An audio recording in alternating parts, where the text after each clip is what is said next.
નમસ્કાર વિદ્યાર્થી મિત્રો, તપોવન સાયન્સ એકેડમીમાં આપનું હાર્દિક સ્વાગત છે। આજે આપણે ધોરણ 11ની અંદર ચેપ્ટર 10 જેમાં અર્ધીકરણ વિશે અભ્યાસ કરીશું।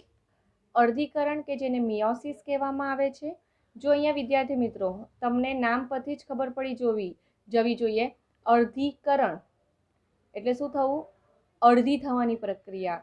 તો શું અડધી થવાની પ્રક્રિયા?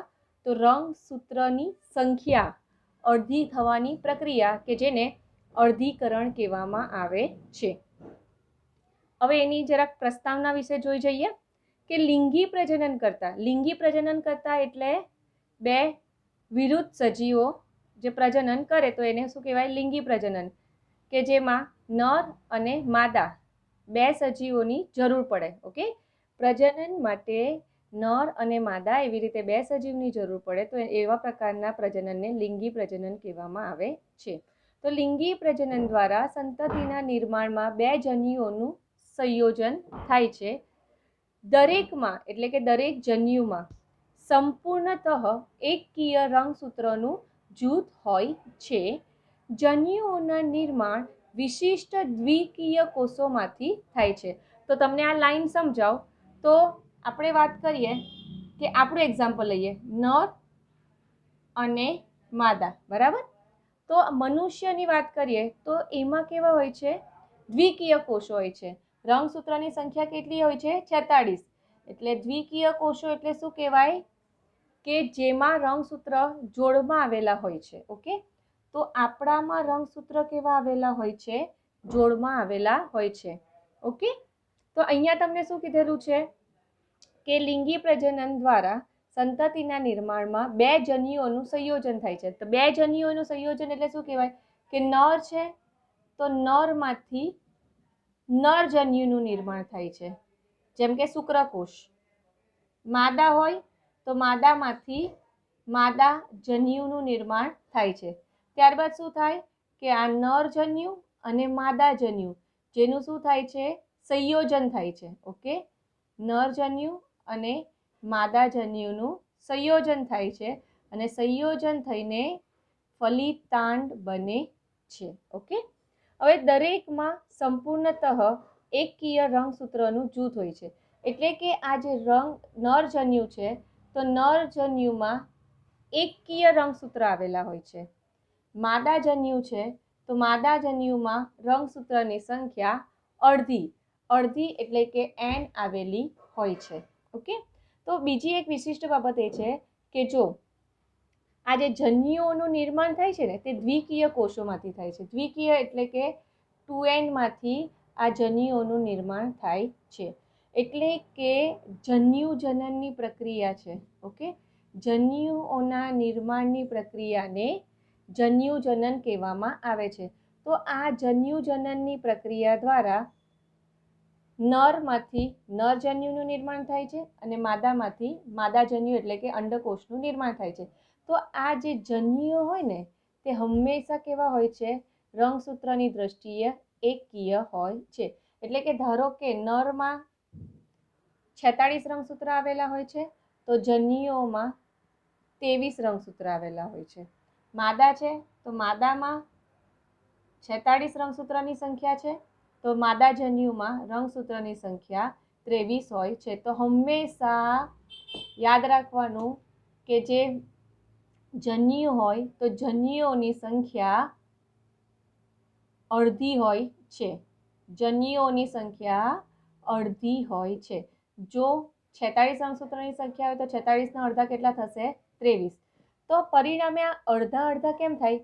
કારણ કે જો આ n અને આ n નું સંયોજન થાય તો શું થશે? n પ્લસ n એનું સંયોજન થશે અને સંયોજન થઈને શું બને છે? ફલિતાંડ જે બને છે ને તે કેવું બની જાય છે? દ્વિકીય બની જાય છે। તો એના લીધે જે બાળકોષનું નિર્માણ થાય છે એટલે કે આપણા માતા પિતા, ઓકે, આપણા માતા પિતામાંથી આપણું જે નિર્માણ થાય ને તો આપણામાં પણ રંગસૂત્રની સંખ્યા 46 જળવાઈ રહે। પરિણામે જન્યુ છે તેમાં રંગસૂત્રની સંખ્યા અડધી થઈ જાય છે। હવે જો જન્યુઓમાં રંગસૂત્રની સંખ્યા અડધી નહીં થાય ને તો શું થાય? કે જો નર જન્યુ જેમાં રંગસૂત્રની સંખ્યા 46 છે.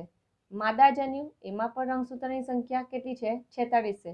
તો જો જન્યુઓમાં રંગસૂત્રની સંખ્યા અડધી ન થાય તો આવનાર જે સંતતિ છે ને તે એમાં રંગસૂત્રની સંખ્યા કેટલી થઈ જશે?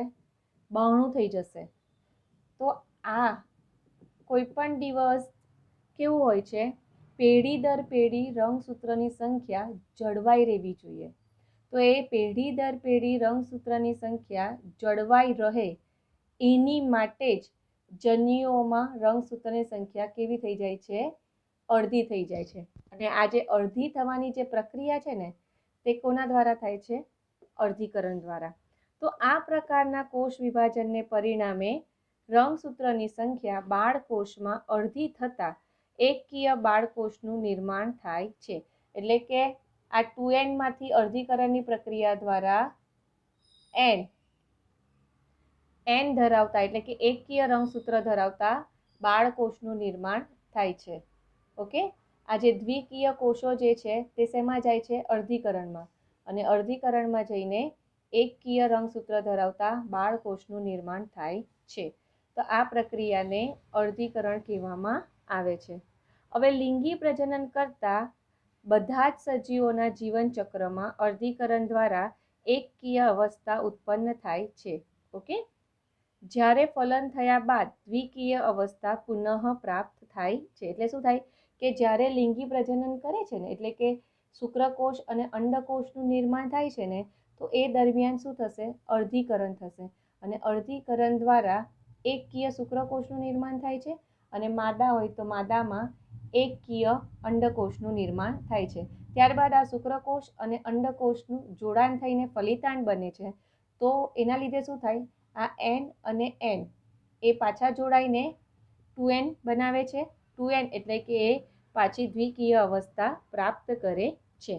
તો વનસ્પતિ અને પ્રાણીઓમાં જન્યુ જનન દરમિયાન અર્ધીકરણ થાય છે. એટલે કે જન્યુઓના નિર્માણની પ્રક્રિયા દરમિયાન ઓકે, નરજન્યુ અને માદા જન્યુના નિર્માણની પ્રક્રિયા દરમિયાન અર્ધીકરણ થાય છે. તેના પરિણામ સ્વરૂપ એકકીય જન્યુ સર્જાય છે.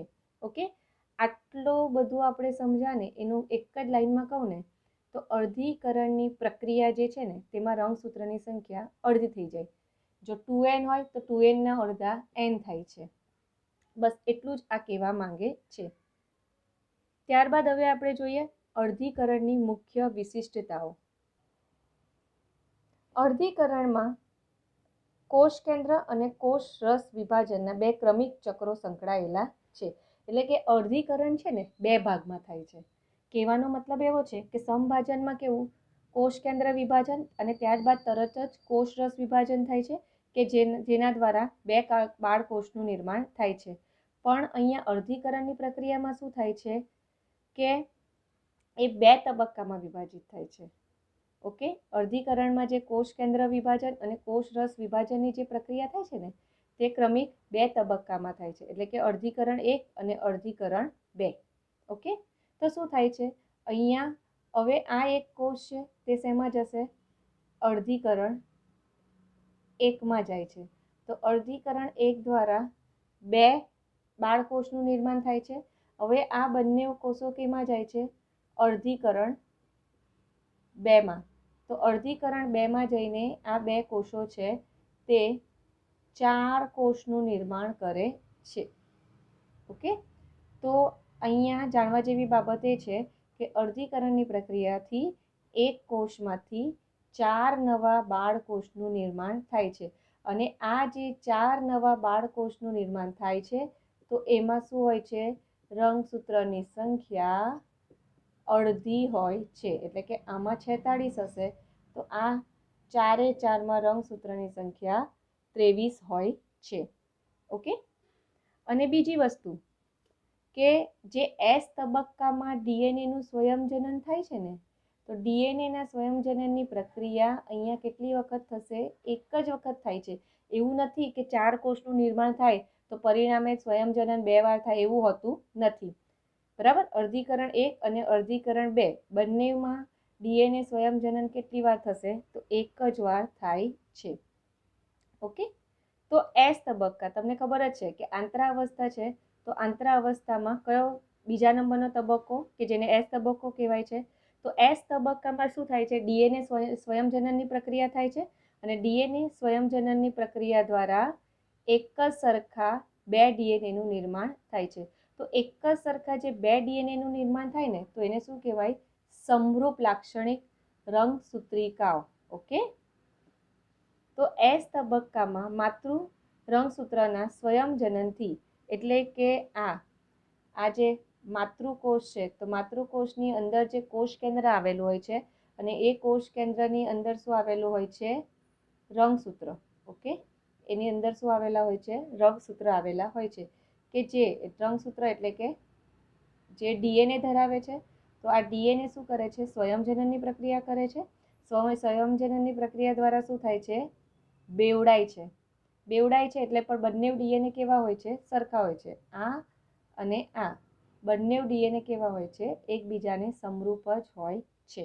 ઓકે, તો એસ તબક્કામાં માતૃ રંગસૂત્રના સ્વયંજનનથી ઉદ્ભવતી 2 સમરૂપ લાક્ષણિક રંગસૂત્રિકાઓના નિર્માણ સાથે અર્ધીકરણ 1ની શરૂઆત થાય છે. એટલે શું થશે કે એસ તબક્કા પછી G2માં જશે અને G2 તબક્કા બાદ કોષ શેમાં પ્રવેશે છે?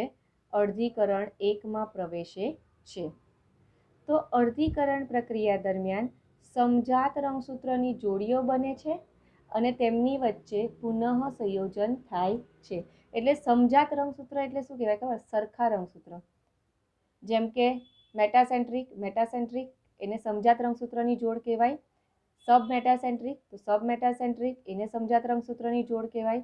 ટીલોસેન્ટ્રિક એવી રીતે સરખા રંગસૂત્રની જોડીઓ બને છે અને એમની વચ્ચે પુનઃ સંયોજન થાય છે. આ પુનઃ સંયોજન કેવી રીતે થશે તે આપણે અર્ધીકરણ 1 સમજીશું ત્યારે તમને કહીશ. હમણાં ફક્ત શબ્દ ધ્યાનમાં રાખો. ઓકે, તો અર્ધીકરણ 2ના અંતમાં 4 એકકીય કોષોનું સર્જન થાય છે. એટલે કે રંગસૂત્રની સંખ્યા કેવી હશે? એકકીય એટલે કે n. ઓકે, 2n માંથી n 2n હોય તેને દ્વિકીય કોષ કહેવાય, n હોય તેને એકકીય કોષ કહેવામાં આવે છે. તો હવે અર્ધીકરણ જે છે તેને 2 તબક્કામાં વિભાજિત કરવામાં આવે છે. અર્ધીકરણ 1 અને અર્ધીકરણ 2. અર્ધીકરણ 1 તેમાં પૂર્વાવસ્થા 1માં પછી કોષ ભાજનાવસ્થા 1માં જશે. ભાજનાવસ્થા 1 બાદ ભાજનોત્તર અવસ્થા બાદ અંત્યાવસ્થામાં કોષ પ્રવેશે છે. ઓકે, અંત્યાવસ્થા 1 બાદ કોષ જે છે તે અર્ધીકરણ 2માં પ્રવેશે છે. તો અર્ધીકરણ 2માં શું કરે? કોષ પૂર્વાવસ્થા 2માં જશે, ભાજનાવસ્થામાં 2માં જશે, ભાજનોત્તરાવસ્થા 2માં જશે અને ત્યારબાદ અંત્યાવસ્થા 2માં જશે અને અંત્યાવસ્થા 2 બાદ કોષ જે છે તે કોષ રસ વિભાજન 2માં જશે અને જેના દ્વારા 4 બાળકોષનું નિર્માણ કરે છે. અને અહીંયા મુખ્ય ધ્યાનમાં બાબત રાખવા જેવી એ છે કે અર્ધીકરણ 1ની પ્રક્રિયા જ્યારે થાય ને, ઓકે, તો અર્ધીકરણ 1 દરમિયાન જ રંગસૂત્રની સંખ્યા અડધી થઈ જાય છે. ઓકે, આ તમારે ખાસ ધ્યાનમાં રાખવા જેવી બાબત છે કે અર્ધીકરણ 1 દરમિયાન જ રંગસૂત્રની સંખ્યા કેવી થઈ જાય છે? અડધી થઈ જાય છે. એટલે કે દ્વિકીયમાંથી એકકીયમાં ફેરવાઈ જાય છે. હવે આપણે વિદ્યાર્થી મિત્રો અર્ધીકરણ વિશે ડિટેલમાં ભણીએ. ચાલો વિદ્યાર્થી મિત્રો, હવે કંઈક નવું સમથિંગ જાણવાની પ્રયત્ન કરીએ કે અર્ધીકરણ. ઓકે, જો વિદ્યાર્થી મિત્રો કન્ફ્યુઝ ન થતા, ઓકે, જોઈએ તો વિડીયો 2 વાર જોજો પણ બહુ ધ્યાનથી સમજજો. ઓકે, તો અર્ધીકરણ આપણે જાણીએ છીએ કે જેને 2 ભાગમાં વિભાજિત કર્યું છે, અર્ધીકરણ 1 અને અર્ધીકરણ 2. તો સૌથી પહેલાં આપણે સમજીશું અર્ધીકરણ 1. એમાં પણ આજે આપણે સમજીશું પૂર્વાવસ્થા 1. ઓકે, તો આ જે પૂર્વાવસ્થા એટલે કે અર્ધીકરણનો પહેલો તબક્કો, ઓકે, કે જે બહુ લાંબી છે. આ જે પૂર્વાવસ્થા 1 જે છે ને એ સૌથી લાંબામાં લાંબી અને જટિલ અવસ્થા છે.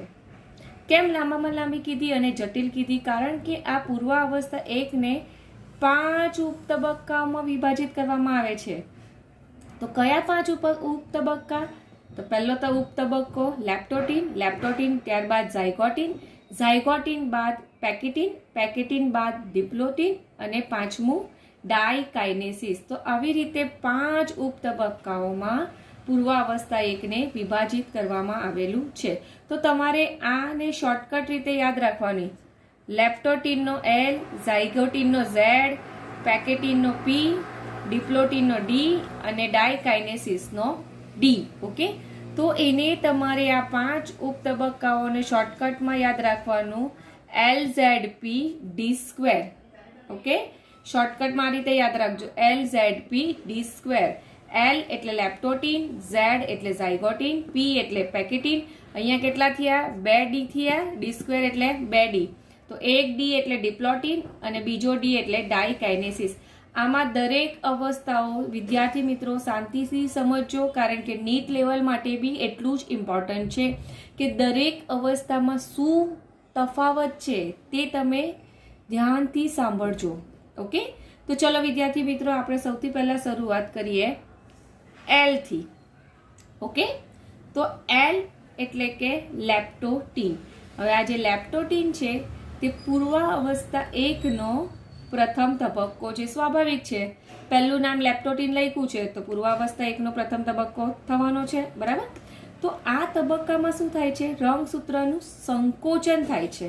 રંગસૂત્રનું સંકોચન થાય એટલે કે હવે આપણે આકૃતિ દ્વારા એને સમજીએ કે આ કોષ છે, કોષની અંદર આવેલું આ કોષ કેન્દ્ર છે કે જેની અંદર શું આવેલા હોય છે? રંગસૂત્ર આવેલા હોય છે. તો શરૂઆતમાં શું હોય છે? આવી રીતે જાળી સ્વરૂપે ગૂંચળામય રીતે ગોઠવાયેલા હોય છે. તો ગૂંચળામય રીતે ગોઠવાયેલા હોય તો હવે સંકોચન થવાની શરૂઆત થાય છે. સંકોચન થવાની શરૂઆત થાય એટલે શું થશે કે રંગસૂત્ર આવી રીતે સેન્ટ્રોમિયર સાથે જોડાય છે. ઓકે, તો આ રીતે સંકોચન થવાનું શરૂઆત થાય છે અને રંગસૂત્ર જે છે તે કેવું દેખાય છે? પાતળી દોરી જેવું દેખાય છે. તો હવે દરેક રંગસૂત્ર જે છે ને, હવે આ જે રંગસૂત્ર છે, ઓકે, તો આ દરેક રંગસૂત્ર શેની મદદથી જોડાયેલા હોય છે? તો આ જે રંગસૂત્ર છે ને પણ એકચ્યુઅલી છે ને 2 રંગસૂત્રિકા ધરાવે છે. ઓકે, દરેક રંગસૂત્ર જે હોય તેમાં આવી રીતે દરેક રંગસૂત્ર કે જેમાં આવી રીતે 2 રંગસૂત્રિકાઓ આવેલા હોય છે અને તેને જોડતું સેન્ટ્રોમિયર આવેલું હોય છે. ઓકે, રંગસૂત્ર શું ધરાવે છે? તો રંગસૂત્ર 2 રંગસૂત્રિકા અને 2 રંગસૂત્રિકાને જોડતું આ સેન્ટ્રોમિયર ધરાવે છે. પણ અહીંયા શું થાય છે લેપ્ટોટીનમાં કે રંગસૂત્રિકાઓ પરસ્પર અમળાયેલી રહે છે, જેથી તેનું બેવડું સ્વરૂપ જોઈ શકાતું નથી. એટલે શું થાય છે કે અહીંયા સેન્ટ્રોમિયર સાથે 2 રંગસૂત્રિકાઓ જોડાય છે તો એ શું થાય છે? પરસ્પર આવી રીતે વીંટળાયેલી હોય છે. ઓકે, આ જે રંગસૂત્રિકા છે તો એની પાછળ જ આવી રીતે બીજી રંગસૂત્રિકા આવેલી છે. ઓકે, આ જે રંગસૂત્રિકા છે તો એની પાછળ જ એક્ઝેક્ટ બીજી રંગસૂત્રિકા છે. જેમ કે આ એક રંગસૂત્રિકા છે. ઓકે, તો એની પાછળ જ આવી રીતે બીજી રંગસૂત્રિકા આવેલી છે. તો પરિણામે શું થાય? આપણને બીજી રંગસૂત્રિકા દેખાતી નથી અને ઓકે દેખાય નહીં એટલે એનું બેવડું સ્વરૂપ જોઈ શકાતું નથી. આ એક રંગસૂત્રિકાની ઓકે આ એક રંગસૂત્રિકા છે તો એની પાછળ જ આવી રીતે બીજી રંગસૂત્રિકા જોડાયેલી હોય છે, જેને પરિણામે આપણે રંગસૂત્રનું બેવડું સ્વરૂપ જોઈ શકતા નથી. બેવડું સ્વરૂપ એટલે કેવું? આવું સ્વરૂપ જોઈ શકતા નથી. તો લેપ્ટોટીનમાં આટલું જોવા મળે છે. ઓકે, શું જોવા મળે છે કે લેપ્ટોટીનમાં શું થાય છે? સૌથી પહેલા તો રંગસૂત્રનું સંકોચન થાય છે. એટલે કે સંકોચન થાય એટલે આ શું થાય? ગૂંચળામાંથી હવે 2 રંગસૂત્રિકાઓ સેન્ટ્રોમિયર સાથે જોડાય છે. પણ ફરક એટલો છે કે અહીંયા રંગસૂત્રિકાઓ આગળ પાછળ જોડાય છે. આગળ પાછળ જોડાય એટલે એને આવું બેવડું સ્વરૂપ અહીંયા જોઈ શકાતું નથી. હવે શું થશે? લેપ્ટોટીન પછી હવે ઝાયગોટીન અવસ્થાની શરૂઆત થાય છે. જેમ સેન્ટ્રોમિયર સાથે રંગસૂત્રિકાઓ જોડાઈ જાય ત્યારબાદ કઈ અવસ્થામાં પ્રવેશે છે? તો ઝાયગોટીન અવસ્થામાં કોષ પ્રવેશે છે. તો ચાલો વિદ્યાર્થી મિત્રો, હવે બીજો તબક્કો સમજીએ પૂર્વાવસ્થા 1નો, કે જેને શું કહેવાય છે? ઝાયગોટિન. ઓકે, ઝાયગોટિનમાં શું થાય છે? સૌથી પહેલાં સમજાત રંગસૂત્રની જોડ બને.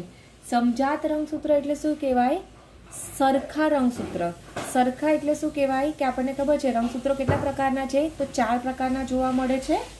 ઓકે, જેમ કે એક્રોસેન્ટ્રિક, ટીલોસેન્ટ્રિક, મેટાસેન્ટ્રિક અને સબમેટાસેન્ટ્રિક. ઓકે, તો અહીંયા સમજાત રંગસૂત્ર એટલે કે જે સરખા રંગસૂત્ર હોય તેની જોડ બને છે. તો અહીંયા આ રીતે થશે. ઓકે, આવી રીતે જે સરખા રંગસૂત્ર હશે તેની જોડ બને છે.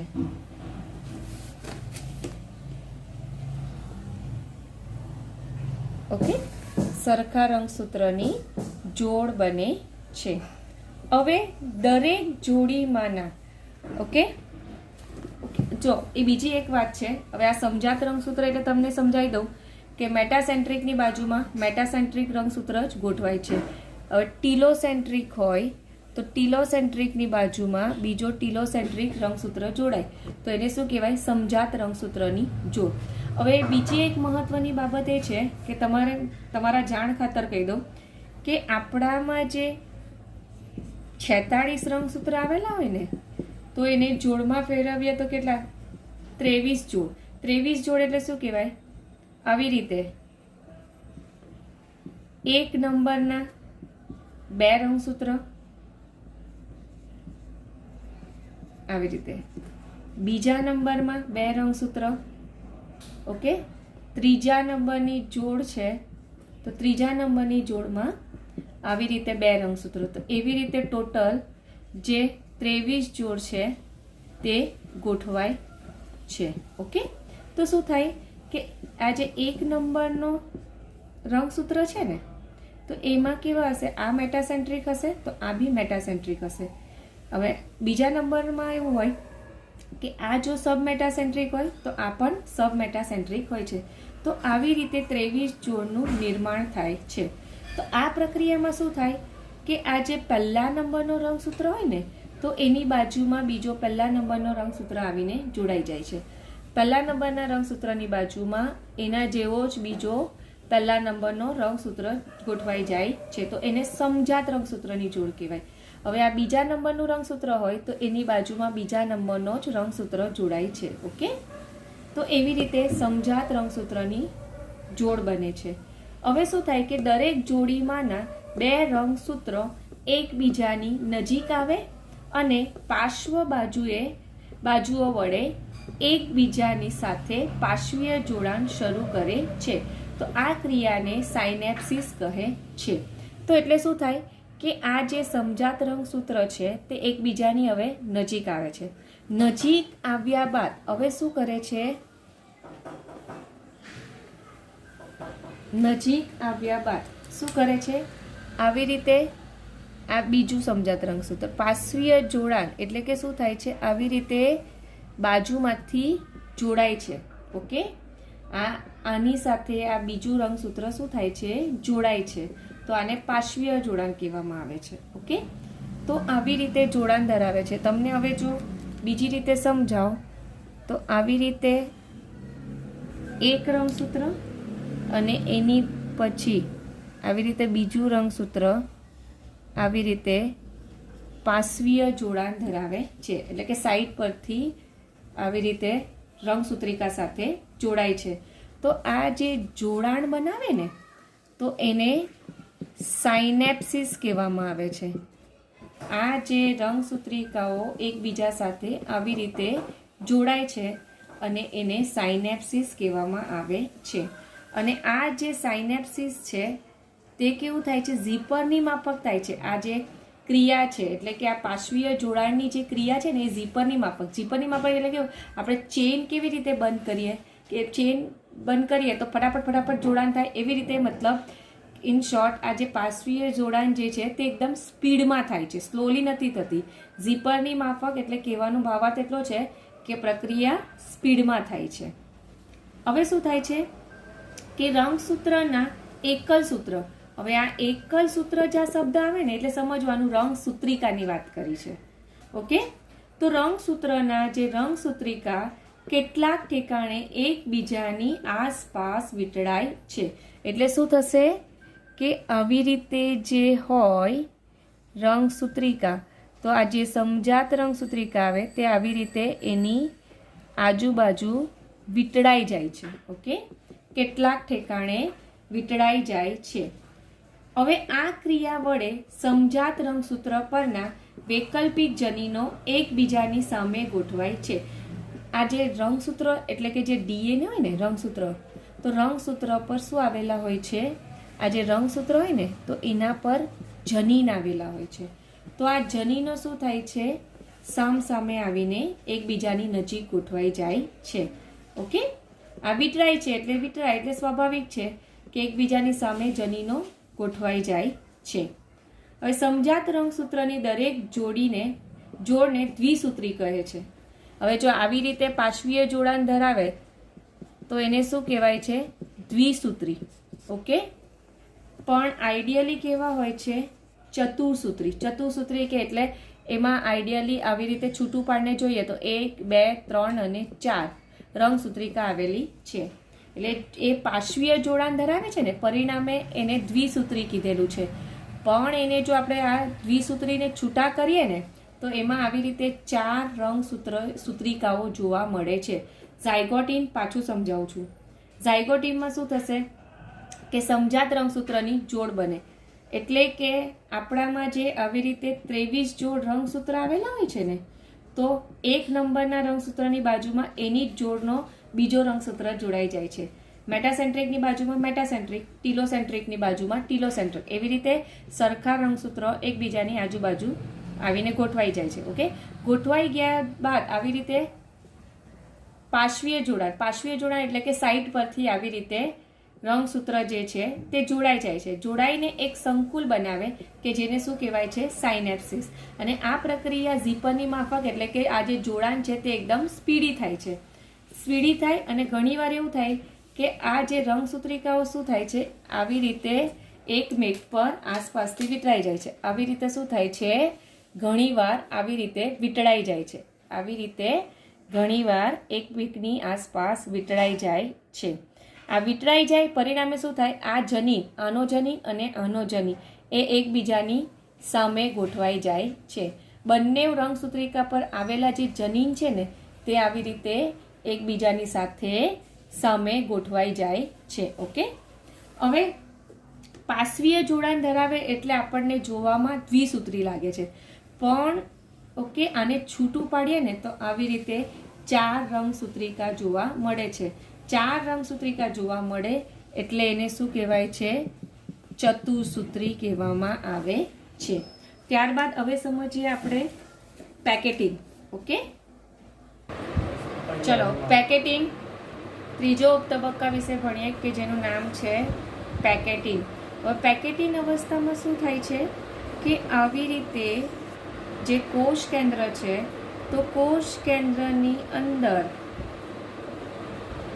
આવી રીતે સ્પષ્ટ કોષ કેન્દ્રની અંદર સ્પષ્ટ ચતુસૂત્રો જોવા મળે છે. ઓકે, કે જે સમજાત રંગસૂત્રની જોડ છે તો આ રીતે ચતુસૂત્ર જોવા મળે છે. જો આ યાદ રાખજો કે આવી રીતે રંગસૂત્ર પહેલાં પાર્શ્વીય જોડાણ ધરાવે છે. હવે શું થશે? બાજુમાં આવીને ગોઠવાઈ જશે. તો આવી રીતે જોડાણ ધરાવે છે. ઓકે, તો આવી રીતે હવે આપણને સ્પષ્ટ પેકેટિન અવસ્થામાં ચતુસૂત્ર દેખાય છે. ઓકે, સ્પષ્ટ ચતુસૂત્રો દેખાયા બાદ હવે આ જે એકલ સૂત્રો છે, એકલ સૂત્ર એટલે કે તમને પહેલાં કીધું તેમ કે રંગસૂત્રિકાઓ એકબીજાની આસપાસ વીંટળાયેલી હોય છે. ઓકે, હવે શું થાય છે કે સમજાત રંગસૂત્રની અંદર બે રંગસૂત્રિકાઓ વચ્ચે વ્યતિકરણ થાય છે. ઓકે, શું થાય છે? વ્યતિકરણ થાય છે. તો આ જે સમજાત રંગસૂત્રની જોડ છે તેમાં આવેલી આ બે રંગસૂત્રિકાઓ, બાજુમાં આવેલી આપણે રંગસૂત્રિકાની વાત કરીએ તો જે બાજુમાં આવેલી રંગસૂત્રિકાઓ છે તો એની વચ્ચે શું થશે? વ્યતિકરણ. ઓકે,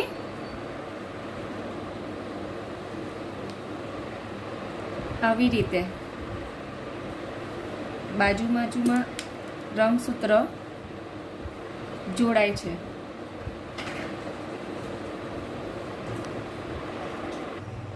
તો આ રીતે એમની વચ્ચે વ્યતિકરણ થાય છે. ઓકે, તો આ જે ચોકડીનું નિર્માણ થાય છે ને તો એને શું કહેવાય છે?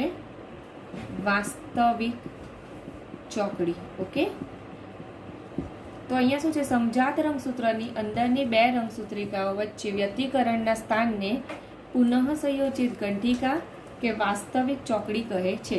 એટલે કે આ સ્થાને જો વ્યતિકરણ થવાનું છે, ઓકે, તો અહીંયા શું થાય છે? આ જે બે રંગસૂત્રિકાઓનું જે સંયોજન થાય છે તો આ જોડાણ થાય છે તો એને વાસ્તવિક ચોકડી કહેવામાં આવે છે.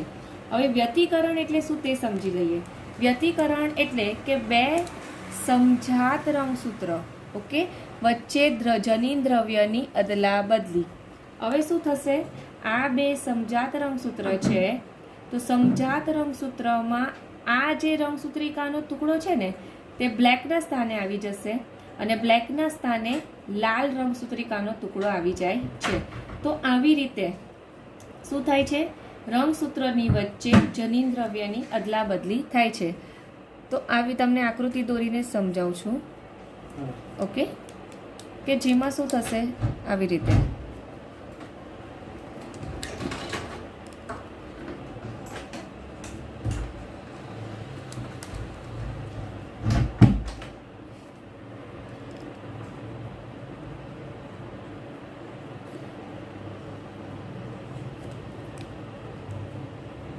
તો આવી રીતે આ પહેલાં જોડાયા, બરાબર, વિતરાઈ ગયા બાદ આ બે રંગસૂત્રિકાઓ વિતરાઈ ગયા બાદ શું કરે છે? આ બ્લેકવાળી રંગસૂત્રિકા પોતાનો ટુકડો લાલ રંગસૂત્રિકાને આપી દે છે અને લાલવાળી જે રંગસૂત્રિકા છે તે પોતાનો ટુકડો બ્લેકવાળી રંગસૂત્રિકાને આપી દે છે. તો ઓકે, તો આવી રીતે પરસ્પર રંગસૂત્રિકા જે છે તે જનીન દ્રવ્ય ધરાવે છે. ઓકે, જનીન ધરાવે છે. તો આવી રીતે શું થાય છે? બે સમજાત રંગસૂત્ર વચ્ચે જનીન દ્રવ્યની અદલા બદલી થાય છે. પણ આ જે વ્યતિકરણની જે પ્રક્રિયા છે ને તે ઉત્સેચકો દ્વારા થાય છે. તો વ્યતિકરણની પ્રક્રિયામાં રીકોમ્બિનેઝ ઉત્સેચક ભાગ ભજવે છે. તો તમારે 1 માર્ક્સમાં યાદ રાખવાનું કે વ્યતિકરણની પ્રક્રિયા માટે જવાબદાર ઉત્સેચક કયો? તો રીકોમ્બિનેઝ. ઓકે, તો હવે અહીંયા આપણે પુનઃ સંયોજન શબ્દ સમજીએ કે વ્યતિકરણ દ્વારા બે રંગસૂત્ર પર જનીનોનું પુનઃ સંયોજન થાય છે. પુનઃ સંયોજન એટલે શું કહેવાય ખબર? કે આવી રીતે જે ડીએનએ નો આનો ટુકડો નીકળી ગયો, ઓકે, બ્લેક વાળાનો ટુકડો નીકળી ગયો, એના સ્થાને જે લાલ વાળો ટુકડો આવીને જોડાય છે ને તો ઓકે, તો બ્લેક વાળો ટુકડો નીકળી ગયો અને એના સ્થાને બીજી રંગસૂત્રિકાનો ટુકડો જોડાય તો એને પુનઃ સંયોજન એટલે પાછું જોડાણ થવું. પુનઃ સંયોજન એટલે જોડાણ, કે જે તૂટી ગયેલા સ્થાને બીજો રંગસૂત્રિકાનો ટુકડો આવીને જોડાઈ જાય તો એને પુનઃ સંયોજન કહેવામાં આવે છે. તો વ્યતિકરણથી શું થાય છે? તો વ્યતિકરણથી જનીનોની અદલા બદલી થાય છે અને પરિણામે આપણને આવા નવા સંયોજનો રચાય છે. ઓકે, એના લીધે તો આ વ્યતિકરણની પ્રક્રિયાને લીધે તો આપણે સેમ ટુ સેમ આપણા પેરેન્ટ્સ જેવા દેખાતા નથી, કારણ કે જનીનોની શું થઈ ગઈ? ફેર બદલી થઈ ગઈ. એકવાર પાછું પેકેટિન સમજાવું છું, ધ્યાનથી સમજો. પેકેટિનમાં મુખ્ય કઈ બાબત ધ્યાનમાં રાખવાની? ચતુસૂત્ર દેખાય ને વ્યતિકરણ થાય, આ બે વસ્તુ ધ્યાનમાં રાખવાની. પેકેટિન જે છે તેમાં ચતુસૂત્ર દેખાય અને વ્યતિકરણ થાય છે. ઓકે, અને વ્યતિકરણ થાય એની માટે જવાબદાર ઉત્સેચક રીકોમ્બિનેઝ છે. આટલું વસ્તુ ધ્યાનમાં રાખવાની. તો પેકેટિન અવસ્થા છે તેમાં શું થાય છે કે હવે જે દ્વિસૂત્રી દેખાતા હતા એની જગ્યા પર હવે આવી રીતે સ્પષ્ટ ચતુર્સૂત્રો દેખાય છે. જે પૈકી 4 સૂત્ર રંગસૂત્રિકા પૈકી 2 રંગસૂત્રિકાઓ શું થાય છે, એકબીજાની આસપાસ વીંટળાય છે. વીંટળાયા બાદ કઈ પ્રક્રિયા કરે છે? વ્યતિકરણની પ્રક્રિયા. વ્યતિકરણની પ્રક્રિયા એટલે શું થાય? જનીનોની ફેરબદલી કરે છે. ફેરબદલી કરવા માટે જવાબદાર ઉત્સેચક કયો? તો રીકોમ્બિનેઝ. ઓકે, ફેરબદલી થયા બાદ આ રંગસૂત્રિકા સાથે લાલનો ટુકડો જોડાઈ જાય છે અને લાલ રંગસૂત્રિકા સાથે બ્લેકનો ટુકડો જોડાઈ જાય છે. એટલે કે આવી રીતે નવા સંયોજનો રચાય છે. તો તમને એક્ઝામમાં એમ પૂછવામાં આવે કે જનીનોની અદલાબદલી કઈ અવસ્થામાં થાય છે? તો પેકેટિન અવસ્થામાં થાય છે. આટલી વસ્તુ ધ્યાનમાં રાખવાની. અને જે સ્થાને વ્યતિકરણ થવાનું છે ને, તો એ સ્થાનને શું કહેવાય? વાસ્તવિક ચોકડી અથવા તો એને પુનઃ સંયોજિત ગંઠિકા કહેવામાં આવે છે. ત્યારબાદ હવે આપણે જોઈશું ચોથી અવસ્થા, ડિપ્લોટિન. ચાલો તો વિદ્યાર્થી મિત્રો હવે સમજીએ ચોથી તબક્કો, ડિપ્લોટિન. હવે ડિપ્લોટિનમાં શું થાય છે કે હવે જે આ 2 રંગસૂત્ર, ઓકે, કે જ્યાં હવે શું થઈ ગયેલું છે? વ્યતિકરણ. શું થઈ ગયું છે? વ્યતિકરણ. વ્યતિકરણ એટલે કે જનીનોની આપ-લે.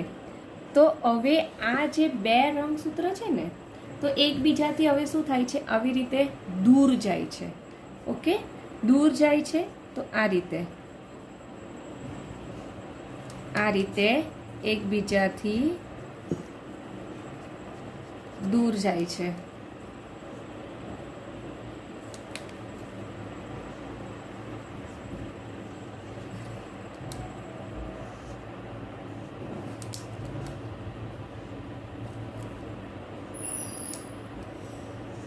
ઓકે, તો આ રીતે દૂર જાય છે. તો અહીંયા તમે જો કે આવી રીતે જે દૂર જાય છે તો પરિણામે અહીંયા એક્સ આકારની રચના બને છે. અહીંયા તમે જોઈ શકો છો આવી રીતે એક્સ આકારની રચના બને છે.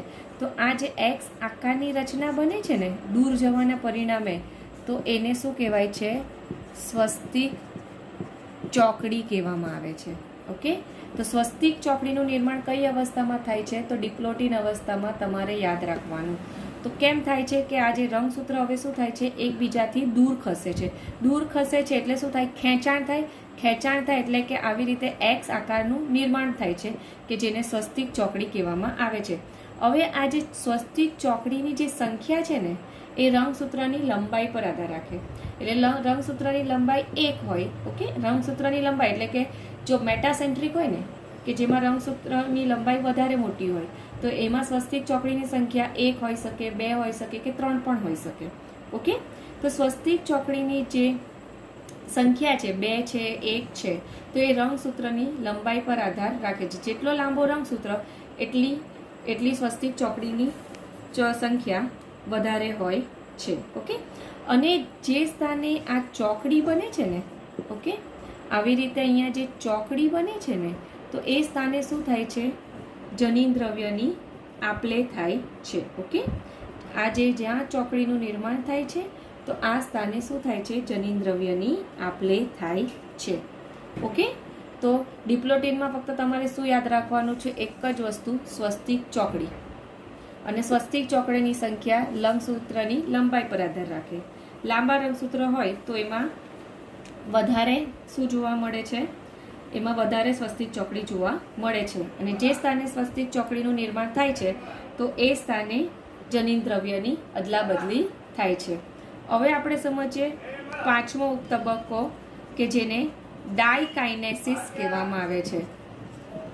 ઓકે, ડાયકાઇનેસિસ એ પૂર્વાવસ્થા 1નો છેલ્લામાં છેલ્લો તબક્કો કે એમાં શું થશે? રંગસૂત્રનું સંકોચન જે થાય તે પૂર્ણ કક્ષાએ પહોંચે છે. એટલે કે આ જે સંકોચન પામેલા જે રંગસૂત્ર છે ને, તે હવે શું થઈ જશે? છૂટા થઈ જશે. ઓકે, આવી રીતે શું થઈ જાય છે? છૂટા થઈ જાય છે. છૂટા થાય એટલે કે આવી રીતે આપણને સ્વતંત્ર રંગસૂત્ર જોવા મળે છે આવી રીતે. ઓકે,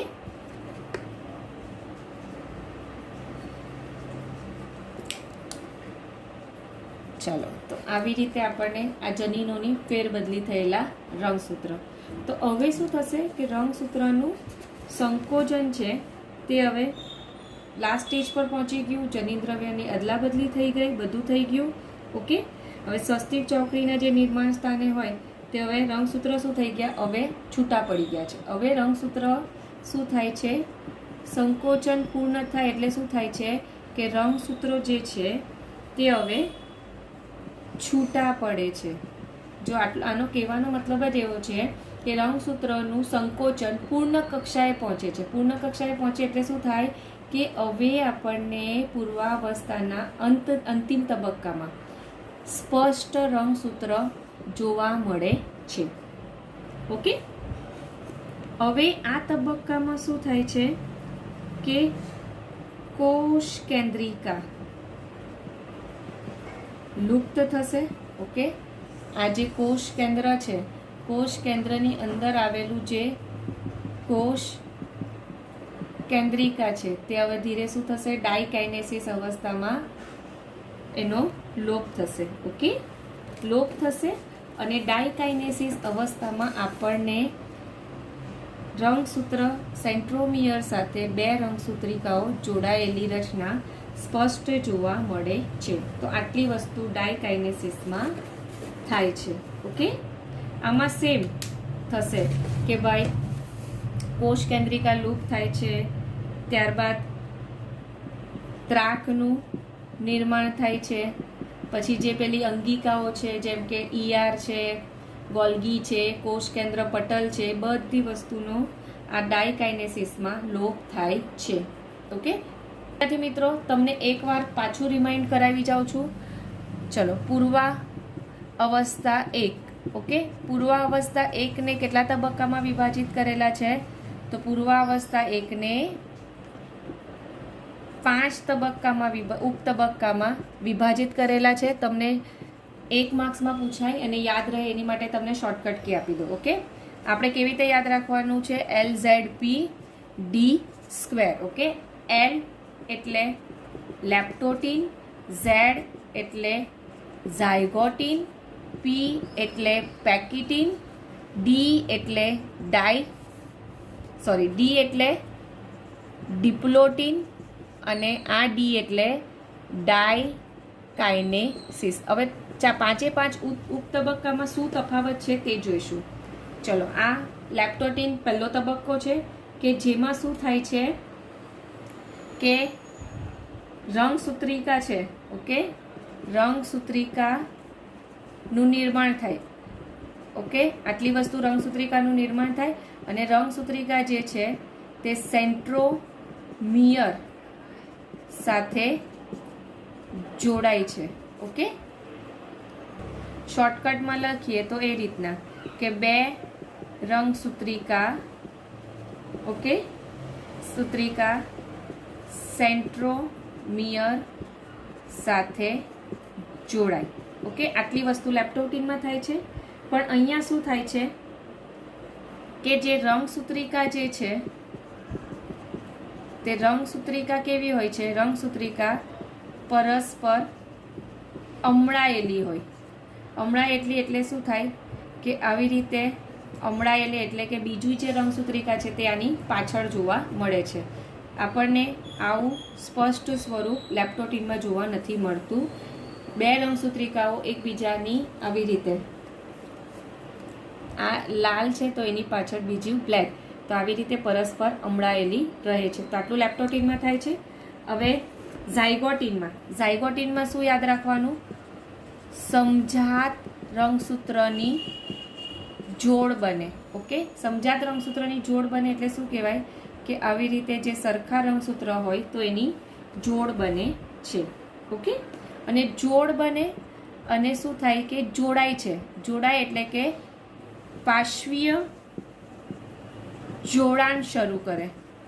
ઓકે, જેને શું કહેવાય છે, સાયનેપ્સિસ. એટલે સાયનેપ્સિસની પ્રક્રિયા ક્યારે થાય છે, તો ઝાયગોટીનમાં થાય છે. એટલે શું થશે કે આવી રીતે આ એક રંગસૂત્ર છે તો એની સાથે જે બીજું સમજાત રંગસૂત્ર છે એની સાથે જે બીજું સમજાત રંગસૂત્ર છે તે આવી રીતે પાર્શ્વીય જોડાણ ધરાવે છે. તો આને શું કહેવાય? સાયનેપ્સિસ કહેવાય છે. ઓકે, આ પ્રક્રિયા યાદ રાખવાનું. શેની માફક થાય? તો ઝીપરની માફક. આટલી વસ્તુ તમારે ધ્યાનમાં રાખવાની. એકચ્યુઅલી હોય કેવું છે, 4 રંગસૂત્રિકાઓ છે. આ રચનામાં 4 રંગસૂત્રિકા છે, પણ દેખાવમાં કેવું છે? દ્વિસૂત્રી. દ્વિસૂત્રી એટલે કીધું છે કે બંને જોડાયેલા છે. આ જે 2 રંગસૂત્ર છે સમજાત તે પાર્શ્વીય જોડાણથી જોડાયેલા છે. ઓકે, જોડાયેલા છે એટલે કેવું દેખાય છે? દ્વિસૂત્રી એને કહેવામાં આવે છે. પણ આઈડિયલી એની અંદર 4 રંગસૂત્રિકા જોવા મળે છે. તો આટલું ઝાયગોટિન. હવે પેકેટિનની વાત કરીએ તો પેકેટિનમાં તમારે શું યાદ રાખવાનું છે?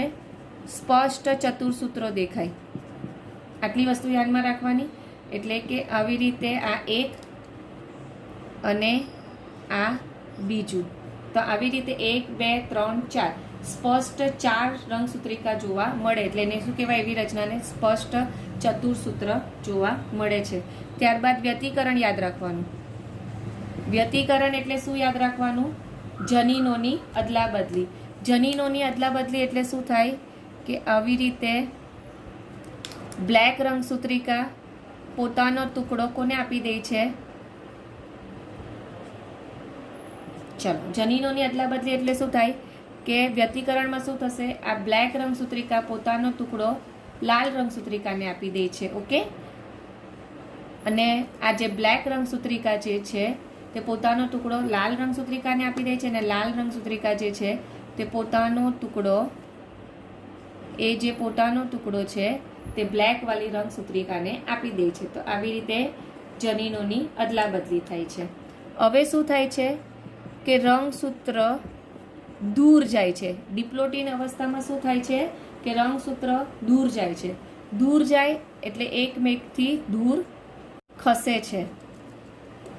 ઓકે, આવી રીતે. ઓકે, તો આવી રીતે એકમેકથી દૂર જાય છે.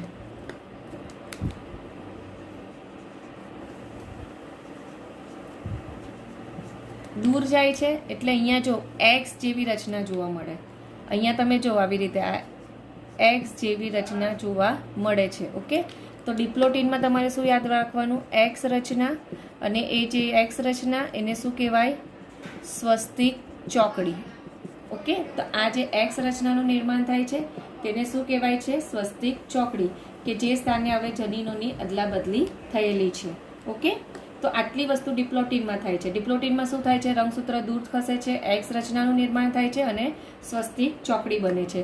હવે ડાયકાઇનેસિસ. ડાયકાઇનેસિસમાં શું થાય છે?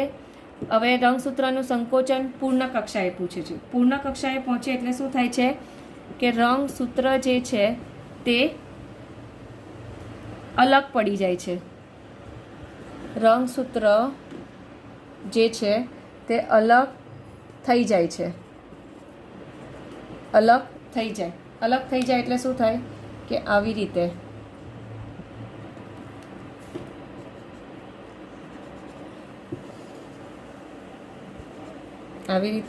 રંગસૂત્ર જે છે તે હવે અલગ થઈ જાય છે. ઓકે, આવી રીતે અલગ થઈ જાય છે. અને હવે અહીંયા શું થશે? બધી વસ્તુનું લોપ થઈ જાય છે. જેમ કે કોષ કેન્દ્રિકાનું લોપ થાય, ત્યારબાદ કોષ કેન્દ્ર પટલનું લોપ થાય. કોષ કેન્દ્ર પટલ પછી જે ઈઆર છે, ગોલ્જી બોડી છે, તે બધા લોપ થઈ જાય છે. અને બીજું શું થાય છે? ત્રાકનું નિર્માણ થાય છે. તો આટલું 5 ઉપતબક્કાઓમાં થાય છે. તમારે છે ને તમારી બુકમાં આ શોર્ટકટ કી લખી દેવાની, જેથી કરીને તમને ખબર પડી જાય કે ભાઈ કે રંગસૂત્રિકા સેન્ટ્રોમિયર સાથે કઈ તબક્કામાં જોડાય છે? તો લેપ્ટોટિનમાં. ઓકે, સાયનેપ્સિસ કઈ અવસ્થામાં જોવા મળે છે? તો ઝાયગોટિનમાં. સ્વસ્તિક ચોકડી કઈ અવસ્થામાં જોવા મળે છે? તો ડિપ્લોટિનમાં. રંગસૂત્ર અલગ ક્યારે થાય છે? તો ડાયકાઇનેસિસ ઉપતબક્કામાં થાય છે. તો આ રીતે તમારે રફ આ રીતે તમારે ડાયાગ્રામ બી દોરી નાખવાનો, જેથી કરીને તમને યાદ રહે અને તમે 1 માર્ક્સના ક્વેશ્ચન સરળતાથી આપી શકો. તો અહીં આપણો આજે પૂર્વાવસ્થા 1 પૂર્ણ થાય છે. આપણે આપણા નેક્સ્ટ લેક્ચરમાં અવિભાજ્ય અવસ્થા 1 એટલે કે એના પછીની બધી અવસ્થાઓ વિશે ભણીશું.